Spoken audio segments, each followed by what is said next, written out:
हाँ भाई, एक नया चैप्टर जो कि चैप्टर 2 है, accounting of fundamental class 12। Topic का नाम क्या है? Guarantee of a profit.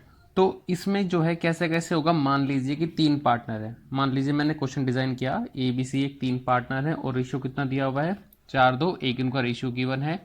और जो सी को गारंटी है, वो सी को गारंटी मिली हुई है, वो मिली हुई है 37,500 की, इसको कम नहीं मिलेंगे। और जो बिजनेस का प्रॉफिट हुआ है, टोटल फर्म का प्रॉफिट है, वो मान लीजिए आप लोग को 1,57,500 गिवन है। तो सबसे पहले हमें क्या करना है, अब हमें क्वेश्चन के अंदर ये मेंशन नहीं किया गया है कि अगर मान लो सी को कोई भी लॉस होता है तो उसे कौन बियर करेगा, ए या बी। तो इस कंडीशन में क्या होता है कि जो अगर कोई भी लॉस निकल के आता है तो उस लॉस को हम ए और बी में बांट देंगे, इन दोनों के रेशियो में। चलिए पहले तो इस प्रॉफिट को हम वर्किंग नोट देख लेते हैं करके कैसे कैसे है। तो पहले मैंने इसको 1,57,500 को मैंने तीनों के अंदर बांटा, जो कि 4, 2, 6 और एक 7, यानी कि 4/7, 2/7, 1/7 में बांटा। तो कितना निकल के आया इसका? 90,000 निकल के आएगा, 45,000 निकल के आएगा और 22,500 निकल के आएगा। जैसे कि पहले ही बताया गया था कि सी का मिनिमम प्रॉफिट कितना है? 37,500 है, जबकि इसका प्रॉफिट बन कितना रहा है? केवल 22,500। तो अभी इसको और कितने पैसे देने पड़ेंगे? तो इसको देने पड़ेंगे 15,000 रुपये, तभी तो जाके 37,500 रुपये होगा ये।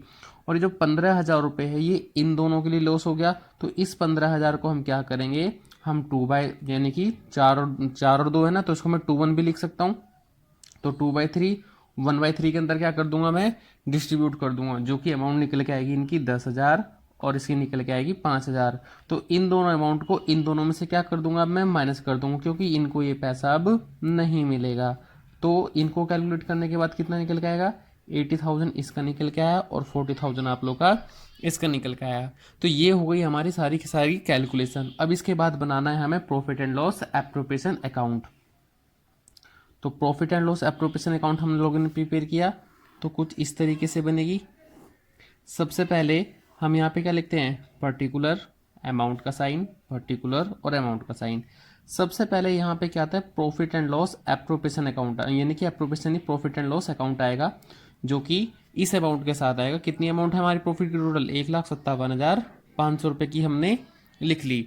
जबकि जो तीनों पार्टनर्स में प्रॉफिट बांटा है, तो आप लोग इसको लिखोगे टू प्रॉफिट ट्रांसफर ए। ये जो फाइनल फिगर्स निकल के आती हैं ए बी सी, इन तीनों की फिगर्स को लिखा जाता है 80,000, 40,000 और 37,500। तो इन तीनों अमाउंट को मैंने इसके अंदर क्या कर दिया?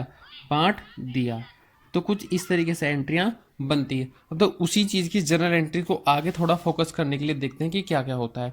तो उस एंट्री को फोकस करने के लिए है कि सबसे पहले मैंने क्या किया, जो पहली एंट्री बनेगी, जो मैंने अपना प्रॉफिट कमाया था इस साल, तो प्रॉफिट एंड लॉस अकाउंट से कहाँ ट्रांसफर किया था? सबसे मैंने पहले profit and loss appropriation account में 1,57,500। अभी जो प्रॉफिट की अमाउंट है कैसे आई वो देखने, जनरल एंट्री कैसे बनी। यहाँ पे जो प्रॉफिट एंट्री बनाई थी वो बनाई थी प्रॉफिट एंड लॉस अकाउंट, और जो अमाउंट मेरी यहाँ क्रेडिट होती है उस अमाउंट को मैं क्या करूँगा? डेबिट। और उसको बदले जो क्रेडिट करना है उसका क्या करूँगा मैं? लेजर का नाम। मैंने सेम एंट्री वही यहाँ पे पास करी आप लोगों के सामने।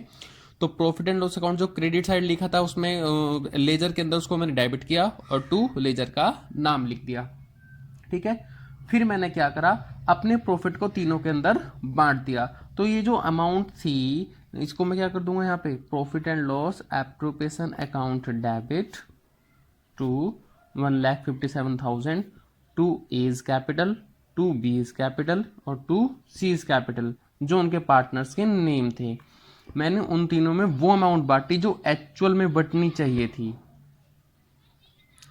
22,500। ठीक है। लेकिन कहीं ना कहीं जो सी को लॉस हुआ था, वो लॉस जो है वो सी को किसने भरपाई करी थी? और बी ने करी थी। तो अब जो ए बी है, ए बी का तो नुकसान हो गया, और नुकसान होगा तो उनका क्या होगा? वो डेबिट हो जाएंगे। तो तीसरी एंट्री बनेगी आप लोग की A's capital debit, B's capital debit to C's capital. और इन दोनों को कितने रुपए का नुकसान हुआ था? देखो, 15,000 रुपये का नुकसान हुआ था ना, तो उसे ए और बी ने किस रेशियो में झेला था? पुराने रेशियो में, जो कि 10,000 और 5,000 बना था। तो उसी अमाउंट को यहाँ पे हम एंट्री पास करेंगे। तो इसको टोटल पैसे कितने मिले थे? 15,000, जो कि कौन बियर करेगा? ये 10,000 और 5,000। आई होप सो बात समझ में आ गई होगी। यहाँ पे आके आप लोग का पूरे क्वेश्चन जो है क्लियर हो जाता है। Thank you.